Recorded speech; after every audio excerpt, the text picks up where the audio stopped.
ہمیں ہالی ووڈ اور بالی ووڈ کے ایکٹر اور ایکٹریس کو فالو کرنے سے بڑی عزت مل جائے گی. وہ پوش لوگ ہیں, سٹار لوگ ہیں, ان کے پیچھے چلنا چاہیے. اور لوگ اپنے اپنے نام کے ساتھ ان کے فین بھی لگا کر فخر کرتے ہیں, ہم ان کے فین, ان کے فین, پتہ نہیں کتنے پنکھے کتنے کولر. لیکن ہم نے دیکھا ہے جس کے تم فین تھے, چند دنوں کے بعد جب وہ بوڑھا ہو گیا تو تم نیا ڈھونڈنے لگ گئے. اس کے تو چہرے پر جھریاں آ گئی, کمر ٹیڑھی ہو گئی, دانت ٹوٹ گئے, تو اب وہ ہیرو اچھا نہیں لگتا, نیا ڈھونڈنا ہے. دنیا کا یہ مزاج ہے. دنیا نے جس چیز کو عزت سمجھا وہ پاؤڈر, لالی اور میک اپ کو. میرے عزیزو, جہاں یہ ایکٹر اور ایکٹریس بوڑھے ہو گئے, دنیا نے ان کو سائیڈ لگا دیا. وہاں بھی یہی حال ہے, اور ان کی نیتا نگری میں بھی یہی حال ہے.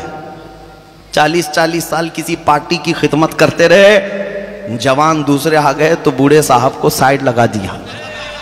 اب آپ کا کام نہیں, آپ نوجوانوں کو کرنے دو.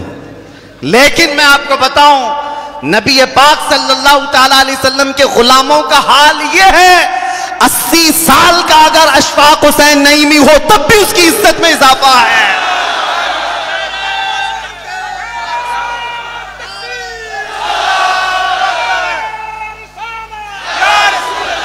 یہاں پر بڑھاپا عزت ختم نہیں کرتا.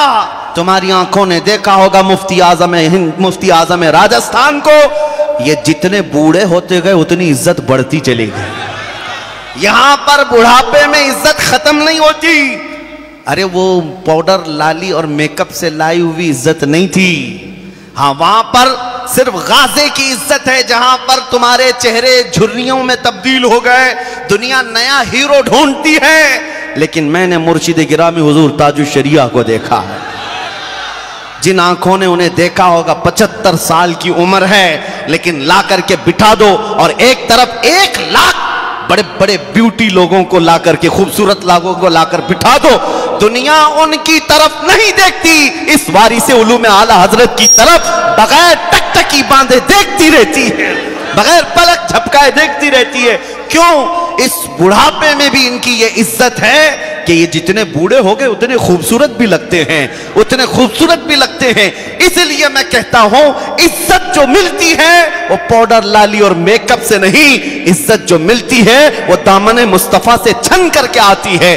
آج پھر میں فخر سے یہ کہتا ہوں, آج ہمیں بھی جو ملا ہے وہ صرف اتنا ہے, یہ ناز یہ انداز ہمارے نہیں ہوتے, جھولی میں اگر ٹکڑے تمہارے نہیں ہوتے, جب تک کہ مدینے سے اشارے نہیں ہوتے, روشن میری قسمت کے ستارے نہیں ہوتے.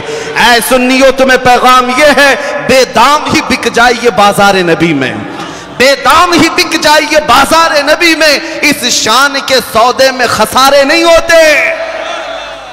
جو وہاں کا غلام ہوا اس کی عزتیں بڑھتی چلی گئی.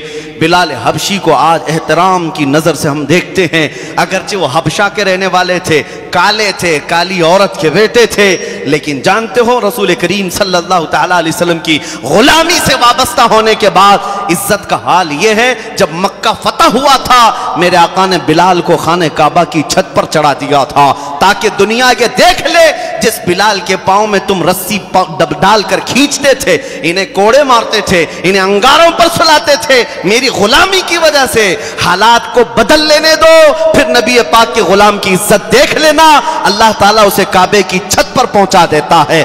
اسی لیے آج کے حالات سے بھی گھبرانا نہیں, استقامت کا دامن تھامے رکھنا, اپنے نبی پاک سے وابستگی برقرار رکھنا, چاہے ہمارے 1000 ٹکڑے ہو جائیں, ہمارے نبی پاک کے نام سے ہم کوئی کمپرومائز نہیں کریں گے. حالات آتے ہیں, کربلا میں بھی آئے, لیکن یہ اینڈ نہیں ہو سکتا, اینڈ نہیں ہو سکتا. اس لیے کہ ہمارا ماننا یہ ہے, قتل حسین اصل میں مرگ یزید ہے, اور اسلام زندہ ہوتا ہے ہر کربلا کے بعد. آج حالات کی خرابی کا رونا مت رونا, میں اس کے لیے ہمیشہ ایک شعر گنگناتا ہوں, کچھ دیر کی خاموشی ہے پھر شور آئے گا, کچھ دیر کی خاموشی ہے پھر شور آئے گا. آج اگر کتوں کا وقت ہے تو کل ہمارا دور آئے گا.